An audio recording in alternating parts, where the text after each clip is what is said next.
Hello and welcome everyone. We're just going to wait a couple of seconds to let more people enter the room. I see people coming in here. We'll get started in a couple of seconds here.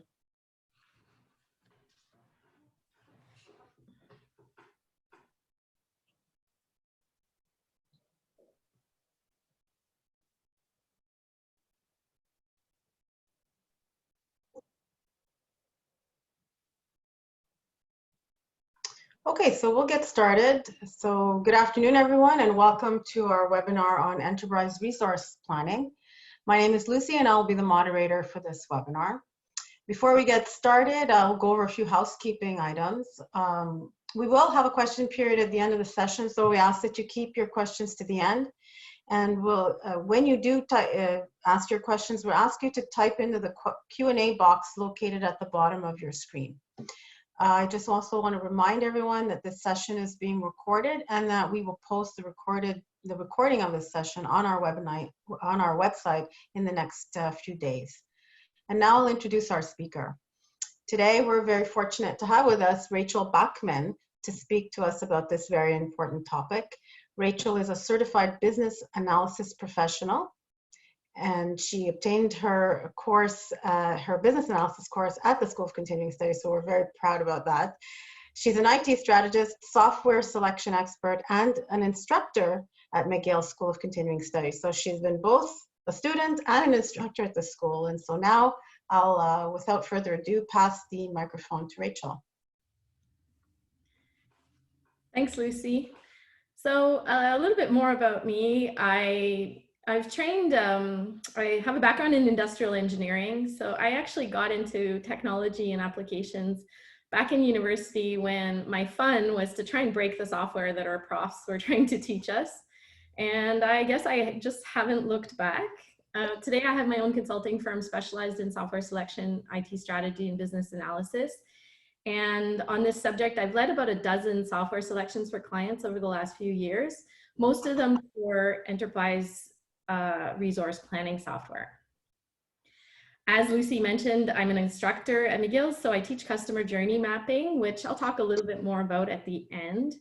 And as she mentioned, I recently completed the comprehensive business analysis course at the School of Continuing Studies, which is an excellent way to prepare for the CBAP certification, a very valuable certification on the market. And that class was taught by obviously excellent teachers that prepared me for it, George and Dulcie, so two references in business analysis.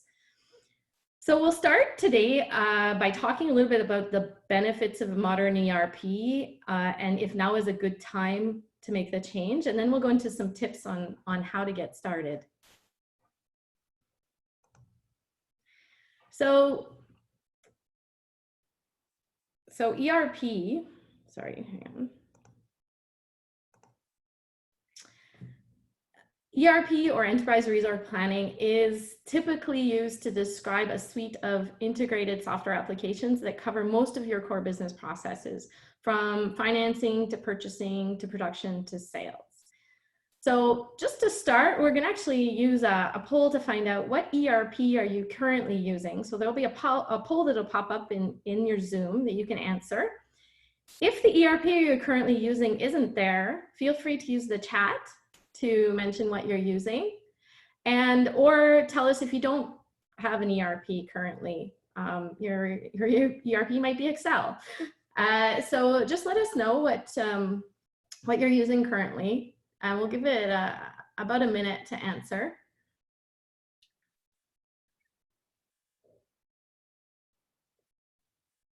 Okay, there's some Microsoft.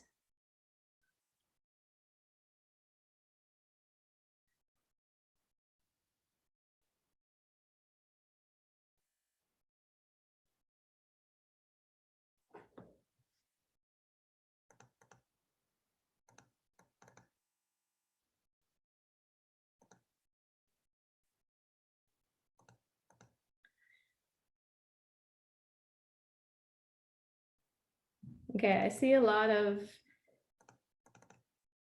so I see a lot of Microsoft. Lucy, are there any other answers in the chat maybe? No, I don't see anything in the chat right now. Okay, so we'll end the polling. That's fine. So I can see that there's a lot of people on Microsoft Nav and GP. Those are pretty popular ERPs. So I guess the first question I want to address is, how do you know if you've outgrown your ERP? So if this describes you, maybe your ERP is homegrown, a small, potentially local vendor, or maybe a mix of both. So it might be a highly customized tool as well, something that was on the market that's been customized a lot in the last few years. You may have hit the limits of your ERP to deliver functionality. So you feel like it's not delivering the business value you're expecting from it. And another symptom is that most of your analysis is being done outside of your ERP system. So if you're basically exporting large quantities of data from your ERP to Excel and Access databases, it's also another indication that maybe you've outgrown your ERP. And maybe a little anecdote, I showed this picture to my daughter, and her comment was, I think the guy in the picture would be better to get out and run. He would, and I guess that's kind of the analogy I'm trying to make here is, if you feel like you're doing a lot more outside of your ERP than you are in your ERP, then it's usually generally a good indication that it's time to change. Another indication would be if it's costly to integrate new functionality or a module. So, you know, to add on functionality, it's going to cost you a lot to either purchase new software or add on a module. Or maybe you're several generations behind and it's the cost to upgrade to the newest version or to a new version is very expensive. And so you've basically got to the point where you need to make a decision whether you upgrade or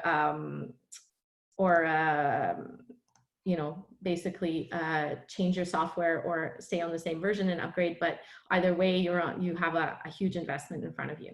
So all of this is normal. Maybe the ERP you chose a few years ago or more than a few was the right choice at the time, allowed you to grow to where you are today, but it's necessary to recognize when it's the time to migrate to a better ERP.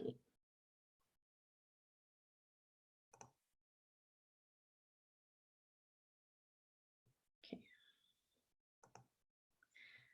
So while ERPs are nothing new, they've been on the market for many years now, there are benefits to using an up-to-date or modern ERP. So when ERPs came onto the market, one of the biggest things about it was centralized data. So, you know, if you receive something into the warehouse, it automatically creates an accounts payable, it automatically adjusts the inventory value, and all of that data is speaking to each other. So that's one of the biggest benefits. Another benefit of modern ERP, and we see this more and more with the state-of-the-art ERPs that are on the market, recent ERPs, is they're exception-based. And this is a really, really key difference with what's come onto the market in the last few years, is now when you log onto your ERP in the morning, you end up on a configurable dashboard that's been customized for you to see certain events based on business rules. So for example, you will want to see exceptions only. So for example, an approval workflow is taking longer than normal. You do not want to see all of the approval workflows. You don't want to have to sift through the database to find out those events. You want it to tell you when a workflow has taken more than 5 days to approve. Those are examples. So really one of the big shifts is that now we'll work on an exception base. So your people are working on value-added tasks, not sifting through the data to try and find those anomalies. Another advantage is they're expandable. So usually a modern ERP will have modules that you can turn on or off just with activating a license fee, or you can easily integrate through something called APIs. So APIs are kind of a door that's that allows you to access the data of the ERP, and you can easily add on tools like that. So companies like Microsoft have an entire network of vendors that produce software that plugs into their software, and you can easily add on, and they have these marketplaces. And Microsoft is obviously not the only one doing that. The newer ERPs are also mobile friendly. So they'll adapt to the device they're being looked at on. So for example, you might have a screen that's slightly different on your smartphone than on a regular screen. And that allows you to do things like, for example, an executive may want to approve a high value purchase order from her phone on the beach. So definitely an advantage of being mobile friendly. And last but not least, access to innovation. Getting a state-of-the-art ERP is probably one of the easiest ways to acquire artificial intelligence and machine learning. So for example, SAP, Microsoft, Oracle, they've all spent millions, if not billions of dollars on R&D over the years. And one of the things they're investing in is artificial intelligence and machine learning. So when you purchase the software, you're basically getting this functionality with it. And I'll give you an example. So a software should, for example, detect a pattern of stockouts. So for example, it should be able to detect the pattern and then realize that in order for that pattern to not reproduce itself, so it's learning from itself, it'll propose an action to the user.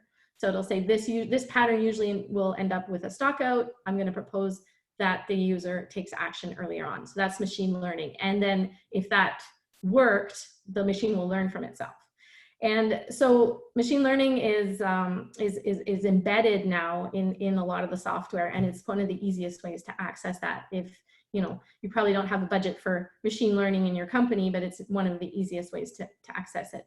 And by doing so, we're moving from what they call descriptive to predictive to prescriptive analytics. So predictive being that it will predict the stock out, and then prescriptive going as far as recommending action.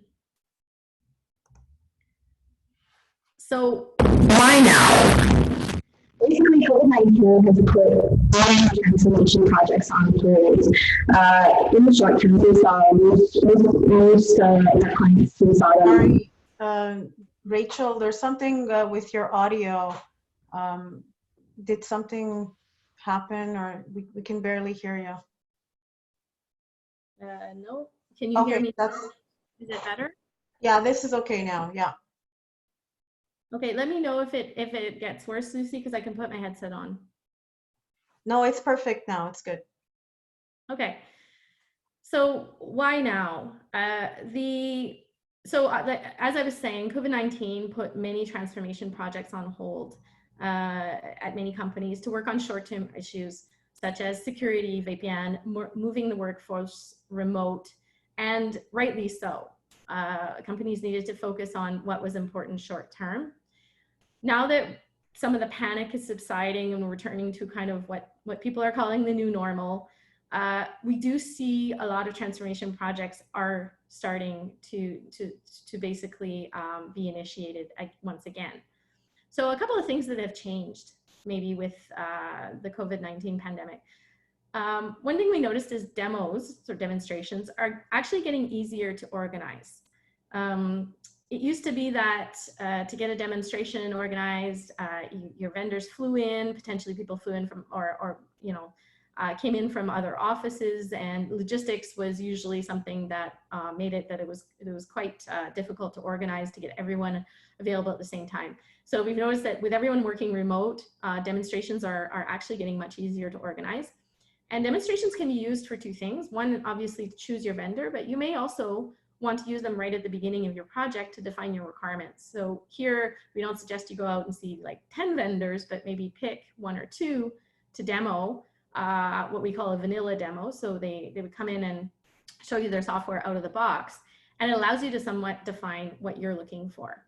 So like we said, they've gotten a lot easier to organize. One of the other things related to that is that implementation costs are down due to travel, and that's usually, we used to estimate about 10% of a project in travel for implementation of an ERP. So that's obviously gone down. So we would estimate 10% for the consultants to fly in, hotels, potentially business users to have to move around for the implementation as well, for training, different things like that. So that, and the vendors have actually surprisingly transitioned very easily to remote implementations, almost to the point where we wonder if we couldn't have done more implementations remote before. Obviously, it has some disadvantages in terms of change management and things like that. It is a little bit more slow maybe to implement a software completely remotely, but we've seen it done successfully in the last few months, that implementations have gone remote. And so you're actually looking at a reduction in the cost due to the fact that you don't have to include travel.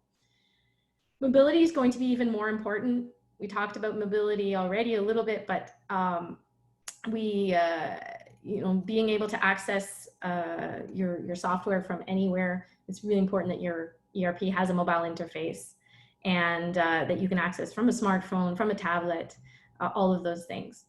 And then another thing that's important to note is that the timing in this time in technology history, SaaS or software as a service or cloud solutions, basically the security of them has been proven.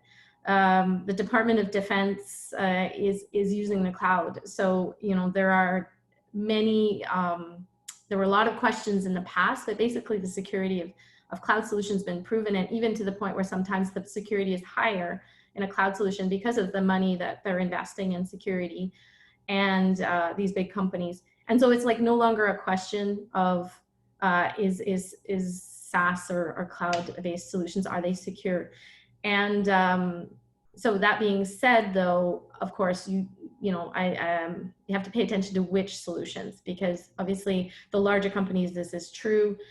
If you do go with a small local ERP or a smaller startup, you do still have to pay attention to the security question if their security has not already been proven on the market. So it's something that's kind of like, for the bigger ERPs, it's not a question anymore.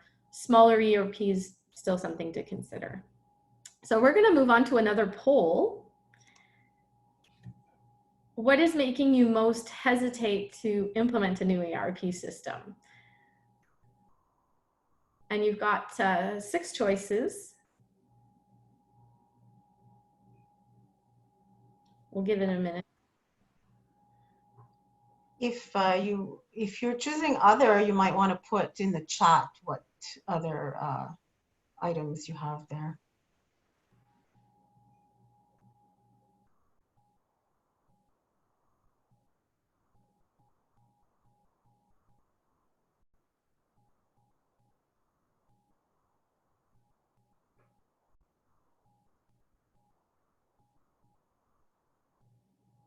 Okay, we'll give it about another 10 seconds.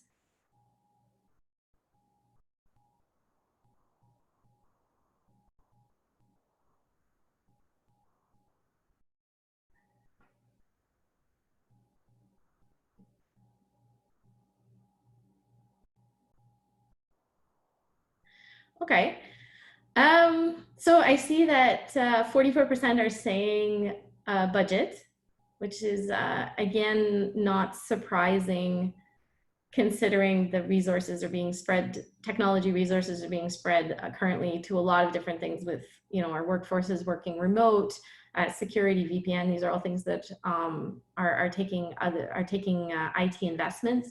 And then it's a good mix of access to qualified resources. Don't know where to start. Current system might suffice for another few years. That one I'm not surprised to see at least one person answer that. You know, there's a timing. Sometimes a lot of our clients do hold on to a system for several years before making the change, and it's hard to know when to do it. And training and employees and change management, 3 people. So so we'll talk a little bit about budget, definitely, and I'll touch on those other subjects in the tips and tricks we're going to give you next.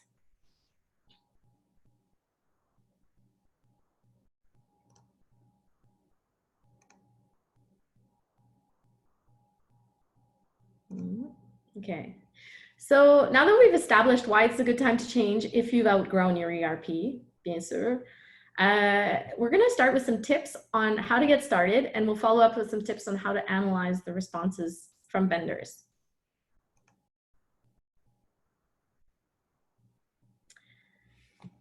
So tip number 1 is to build a business case. You need to at least do a business case at a high level. It doesn't have to be a detailed business case, but at least a high level business case is really important to justify the project at the beginning. And that can be throwing a few numbers together just to see if they make sense. Obviously, doing a detailed business case, it takes a little bit longer, but the advantage of doing a detailed business case is when you do deliver your ERP, you can measure if that ERP is delivering the expected results a little bit more easily if you've estimated them right from the start. But the important part is to do one no matter what the level of detail is. If it's a napkin business case, it's a napkin business case, that's fine. But at least make sure you do it. Another thing that'll help is determining an approximate budget at the beginning of the project. So I've seen it in the past where a company has said, budget's not an issue, and has gone through an entire RFP, request for proposal process, gotten to the end, and then realized all the vendors are above their budget and had to start over. So really, a way to avoid that is we suggest you start with establishing your budget right from the start and potentially communicating to the vendors. So there are people out there that will say, yes, but if I communicate my budget to the vendor, then maybe they were going to come in lower, they'll up their price. But actually, we haven't actually seen that happen in reality, because what will happen is they'll either come in lower and say, well, we can do it for less and try and come in and win the bid with a lower cost, or they might scope in something more to come into your budget. So for example, we don't see them just jacking up their prices to meet your budget. Generally, they'll scope it out to meet the budget. And the same thing is true the other direction. So they'll, if they were originally going to come in much higher, they'll basically de-scope things to come in maybe to your budget and say, well, for that price, you can have this and this and this. And really what it avoids is something called sticker shock, where cost estimates come in much, much higher than you're expected. And you basically stay within the order of magnitude of what you're expecting. Tip number 2 is to enlist the help of a qualified business analyst. So a business analyst will help you define your functional and non-functional requirements. So functional requirements are what the software needs to do for the business, what does it need to do for you to be able to do your everyday job? And the how, the non-functional requirements is the how. So that might be things like language of the interface, currency, availability of tech support, security, all the things that go around it that are important as well to the software. So the business analyst can help you define both functional and non-functional requirements. And those requirements are what you're going to use to evaluate the vendors against each other. And it's a baseline. So there are lists out there. We find the list of very little value, because what actually happens is there's lists of requirements out there, but if you get a long list, you end up actually diluting what you really, really need for your business. So it's really important to, those lists can be okay for, checking that you haven't forgotten anything, but really having a business analyst capture what's core to your business, what's important, what adds value to your business, and what gives you a competitive advantage is really important, because that's how you're going to evaluate your vendors. If you have a business analyst already on your project, great. If not, this is a really good time to bring them on is in this phase of the project to help. Tip number 3 is do your research. So you'll never be able to say you covered 100% of the ERP solutions out there. You will always, at the end of the project, somebody's going to say, oh, did you look at this one? And there will always be a software that you didn't look at. There's too many out there. There's a lot, and it's changing all the time. But the important part is to do a wide enough sweep that you're comfortable with what you're looking at. And what we do is we generally divide them into 3 categories: a definite yes, definite no, and the maybes. So definite yes would be, there may be 1, 2, 3, or 4 softwares out there that meet all your criteria, or the majority of your criteria. So the definite yes is to be included in your software selection. The definite no's are the ones that were eliminated because they did not meet an essential criteria, any of the essential criteria, and then you document why you eliminated them. And it's really important to document that and keep track of it, because you will have people come later and go, well, did you look at this software? Did you look at that software? So it's important to also document the ones you eliminated and why. And then you've got kind of a maybe list that would be, they meet some of the criteria. For example, you might have one that based on reputation, they're going to be way too expensive for you, but maybe you want to include them because they meet all the other criteria and you want to just see what you could get if you were to go over your established budget. So that could be something where they don't meet the cost criteria, but you include them anyways. So the important part is to kind of play with this list, the yes, no, maybes, until you get a decent number. You know, could be anywhere from like 4 to 8. Above that, you're going to start getting into analysis paralysis because you start getting too many options. So try to keep it, you know, to maybe 6 to 8 that you would consider in your software selection. And one of the things I'm going to bring up here is something called tiers. So software ERPs are divided into tiers. Basically, tier 1 is, in popular opinion, is SAP and Oracle. And sometimes Microsoft is considered a tier 1. Depends who you're talking to. The tier 2 is a step down in terms of complexity and cost, but they're still very good solutions. And in that category, you end up with your Epicors, Infors, Microsoft, depending again who you're talking to, and Sage, and many vertical players fall into that group. And then at the lower cost level, you end up with something called tier 3, which you could end up with, you know, your QuickBooks, if you consider QuickBooks an ERP, your Sage 50. But also in tier 3, what can be interesting is niche software. So you can have basically software that is only catering to one market or one size of company or one industry. So those will fall into a tier 3, which we call niche. That's not necessarily bad. It just means that they're niche players. So they're not necessarily competing across the board.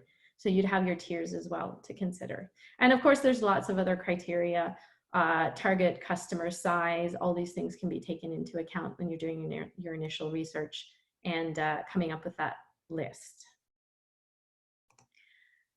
So before we go into tips on analyzing the responses, I want to just talk a little bit about a typical timeline. So how long will it take to do a software selection? So you have your kickoff, your definition of requirements, and then you have to produce a request for information or a request for proposal. The difference between an RFP and an RFI is basically that an RFP is contractual. So when the vendor answers an RFP, if they give pricing, they have to respect that pricing if you do go through with the project with them for a specific time. So up until a specific date, their pricing will hold. So they have to answer with a lot more care in the way they answer an RFP because they are engaging in a contractual relationship with you. An RFI is a request for information. It's not contractual, so they can still provide pricing, estimates, scope, things like that, but they're not engaging in a contract. So sometimes they'll be a little bit more willing to answer an RFI and don't have to take as much time to answer it.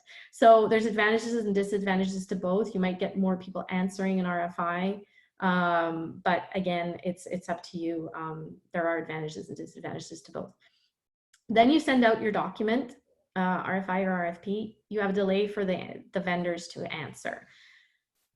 This is really important that the vendors have enough time to answer. The shorter the delay, the more risk that they will pull out and not answer your request for proposal or request for information. If, for example, you don't give them enough time, it's kind of a strange thing to say, but in this market, customer is not always king, in that there is so much demand on the vendors for ERPs, so many people changing their ERPs that they will actually pick and choose their customers. And if you're not giving them enough time to respond properly, they may actually just decide that they're not going to respond. So you may end up with players that do not participate if you don't give enough time. And expect extension requests. I think on every software selection I've done, there's been at least one vendor that's requested an extension. So allow for that in the time. And if you give it to one, make sure you give it to all of them. Otherwise you're unfairly biasing one of the vendors. So you have to also make those kind of decisions a few days before the deadline, because otherwise you end up giving extra time to someone and potentially biasing the responses.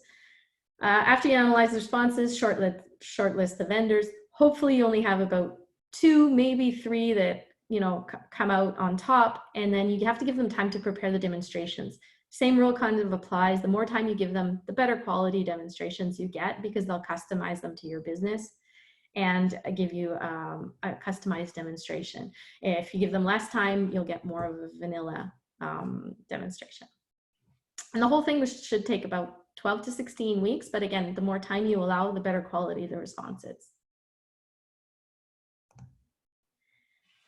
So a few tips, now we're going to move on. That we've looked at tips for getting started. We're going to look at tips for analyzing the vendor responses. So tip number one is calibration is key. So we have several criteria to take into account. So on the quantitative side, there's the functional fit, which is the fit between the requirements that we talked about earlier that are defined, the functional, non-functional requirements, and the solution. And you've got the total cost of ownership. Total cost of ownership, or TCO, can be a 5-year or 10-year, but you basically include all the costs associated with acquiring and running that software for 5 to 10 years. So you need to include licenses, support, potentially training. There's lots and lots of costs. You need to make sure you include all those costs, because there's costs that are related costs in your company as well. For example, you may need to take somebody out of finance for an entire year out of their job, and need to backfill their position. So those are things that you need to consider in the TCO of your project. The reason we do 5 or 10 year, and actually we often do TCO of both, is that there is a line where cloud software and on-premise will cross, because on-premise requires much more upfront investment on the hardware and the licenses, whereas cloud, you're paying a yearly subscription. So it's interesting to go as far as a 10-year TCO to see those two lines cross if you're comparing solutions that aren't necessarily all cloud or all on-premise. So, and then at the bottom, you've got your qualitative factors. So confidence in your partner, your integration partner, really important. Availability of resources on the market for your project, but also for your implementation, for your support later on, keeping your software running for years to come. Is it a software that is very hard to find those resources, or they're very expensive to keep the software maintained after that? That's something that can be taken into account. Experience in the industry of both your integrator and the software. Are you the first company in your industry to deploy this software? You might want to pay attention to that factor. You might be a little bit of a guinea pig in that case. And the ease to modify or maintain the solution. So software, basically softwares have different kind of reputations of, some of them are really easy to maintain, and some of them are much more harder to maintain, but in exchange you kind of get a robust software out of it. So there's kind of pros and cons to that as well that you need to take into account. And the really important part here, I'm going to talk a little bit about calibration, is to make sure that you're comparing the software as apples to apples. So we call this calibration, and there's some examples here on the right. For example, if you're a B2B company doing e-commerce with some of your clients, then maybe, for example, you want e-commerce to be a part of your ERP, but one of the vendors includes it and another one doesn't. Well, you want to make sure you're not comparing those two together, because you're not getting the same thing. So you could, at that point, either take out the e-commerce solution out of one of them, or add an additional module and go back and add it in to the other one. But basically, just make sure you're comparing the same scope when you're comparing them. Another thing is, are the vendors proposing to deploy to all sites? For example, are they saying, well, I'm deploying to the first site, and then the 29 others, you're on your own? That you need to make sure that that's kind of something that, are they including the cost to deploy to all the sites or just one site? EDI, if you're doing EDI, electronic data interchange, with your vendors or your clients, your customers, some of those systems have an upfront cost, some of them have a per transaction. So again, making sure that you really are comparing over your TCO, so your 5 or 10 years, the total costs. And then services. Some of them will include change management, training, project management. Some of them won't. So support. Make sure you're, again, comparing apples to apples when it comes to services. And so we saw quantitative criteria, we saw qualitative criteria. So quantitative, Pretty easy, graph it out. That's our tip. So if you look on the left here, you've got the axis on the left is the functional fit. So a percentage fit between the requirements and the software. And at the bottom is the solution, the TCO, the total cost of ownership. So in this case, it might be 5 years.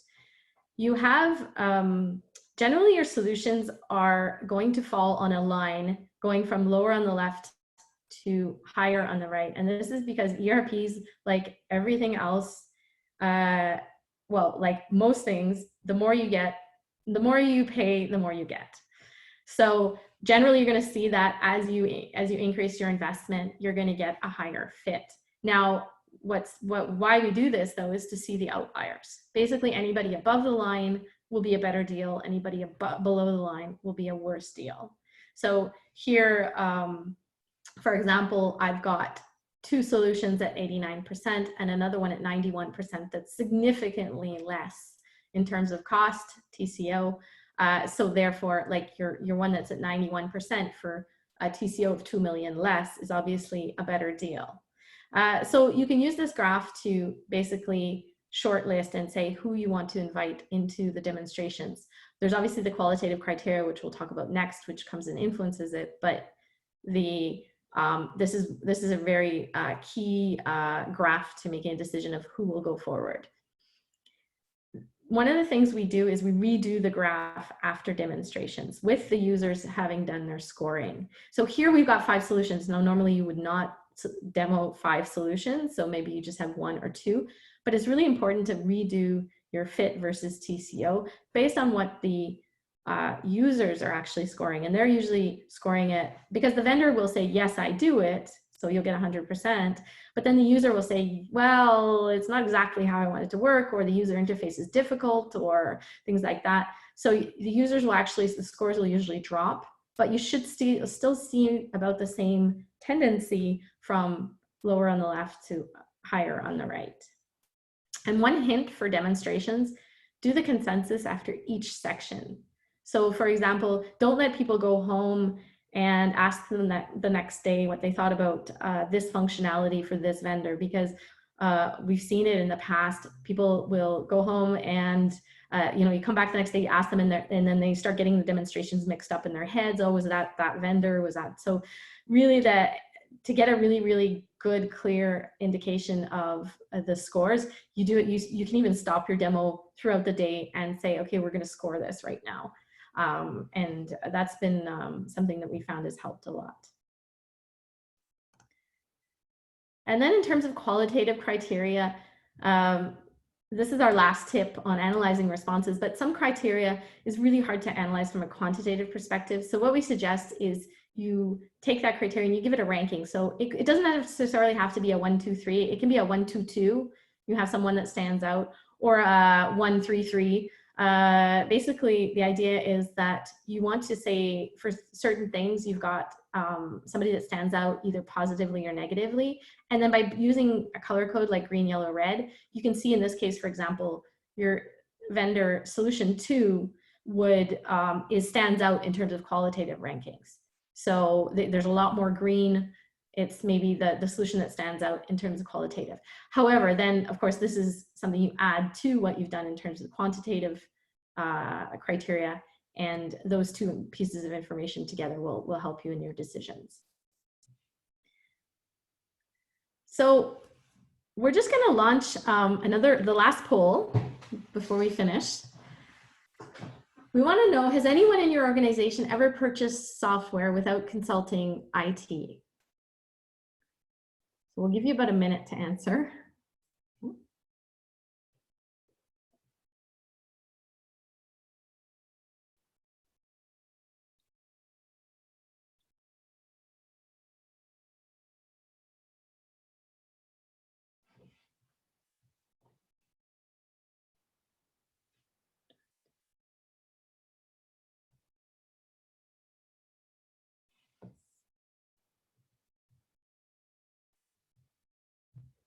Okay, so that's interesting. I saw it go up to about 60% and then went back down to 55, 45. So, for the sake of argument,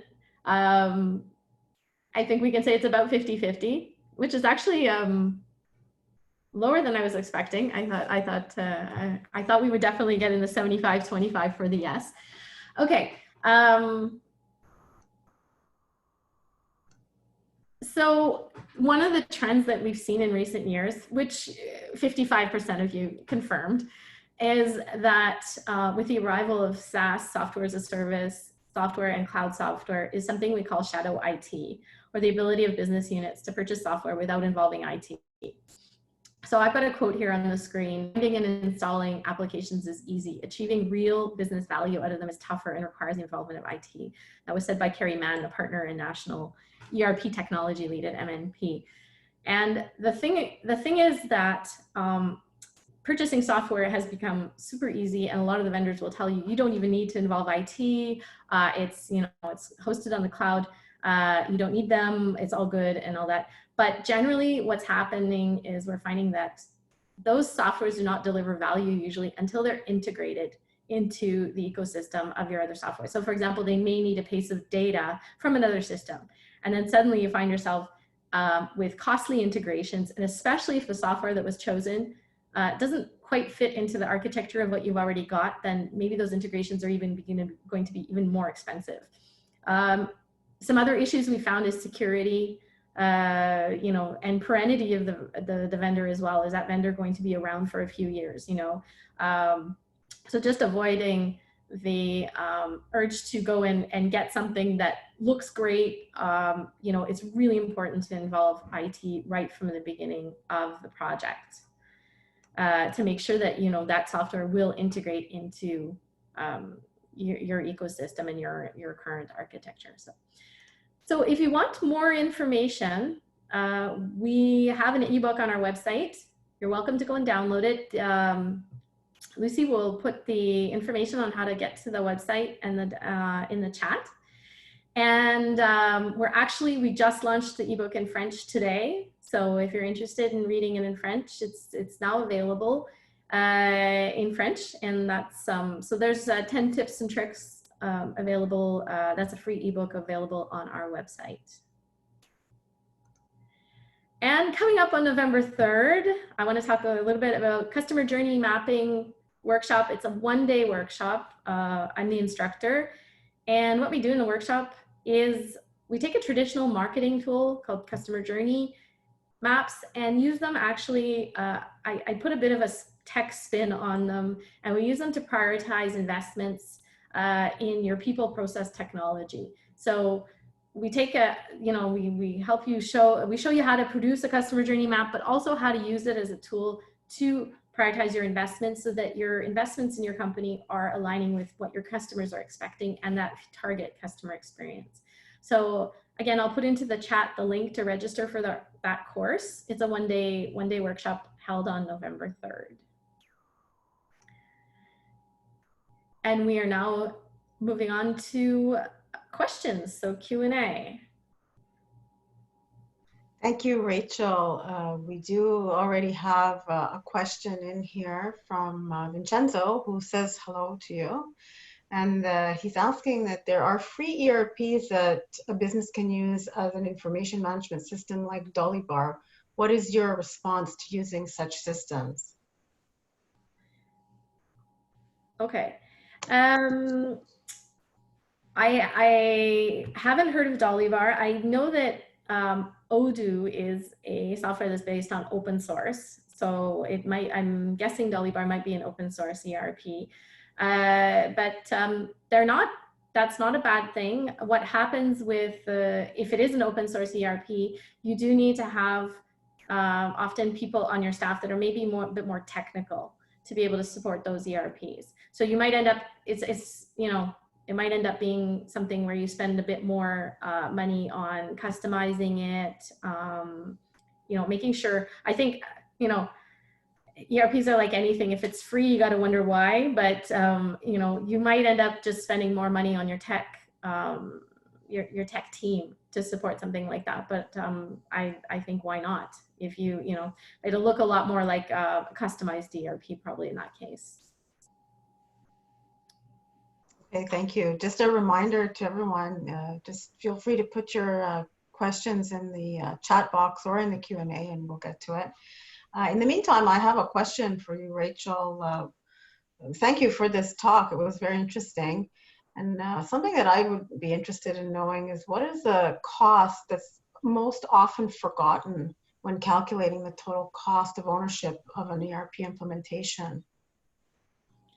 I guess I would say change management, because I think you need to really not neglect the fact that users are going to be asked to change the ways of doing, a lot of time adapting to the new software, and change management's a big part. And we usually try to estimate change management at least at 10% of the implementation costs, and that covers not just training. I think people sometimes associate change management just with training, but it's more than just that. It's bringing the users along to be comfortable with the solution. So I think it's really important to include change management in your total cost of ownership calculation. Okay, thank you. So here we have another question from Janice. When is the best time to plan that? Yeah, so Janice, I think asked about the support model. Once this yes, the support model. Sorry, I didn't see that. Yes. Yeah. No. Yeah, so the support model, that's definitely part of your implementation project to say what the support model is in place. However, you should ask them, you should be able to, when you're choosing your software, you should decide what kind of support model you need. For example, larger companies will have their level 1 support be done by their help desk. So their help desk will need to be trained, need to have scripts to solve the more basic problems. And then maybe level 2 and level 3 will be the vendor.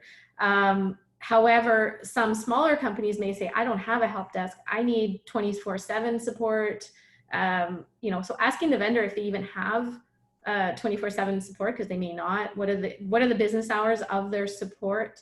Especially if you're in like manufacturing or something, if you're on 3 shifts, these are super important questions to ask, of what can the vendor give you, what is included already, what kind of support can you get in terms of from the vendor, and then that allows you to compare, because you might end up comparing somebody that has 24/7 with someone that doesn't, and that actually could end up being a criteria for your decision.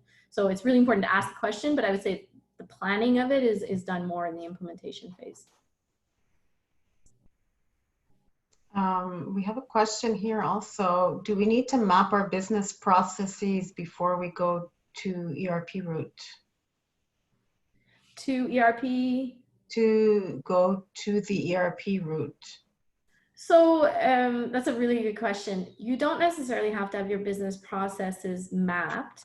You probably want to do that as part of the implementation. So having them at least, because what the business process is having them mapped be the current state and the future state will allow you to know what those gaps are and what gaps you have to close. What you have to make sure is that the requirements are well defined before you go on to the software selection, but you don't necessarily have to have all your business processes mapped. If you have them mapped, great, because that'll make it a lot easier for the business analyst to elicit requirements, but it doesn't necessarily have to be done before the implementation project. So you can select your software without having them mapped. You probably want to make sure you have part of them, the future processes mapped during the implementation phase though. A follow-up to that also is, any suggestions on choosing your integrator? That's a good question. And especially now that like being local is not necessarily an advantage. I think the integrator is like anything else in life, that it's a trust, a partnership. So there's a lot in the feeling you have with the integrators, and they all are very different.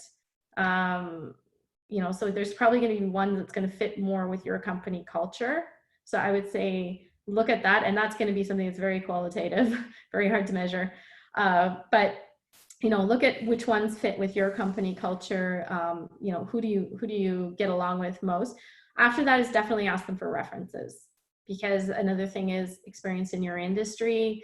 is a big thing. So have they already worked in your industry, that integrator particularly? Because, you know, for example, you know, SAP is a big system, but there's hundreds of integrators. So, you know, you can end up knowing that you want to go onto a specific software, but then choosing your integrator is another level of decision making. So again, the integrators will have some of them will have more experience in specific industries.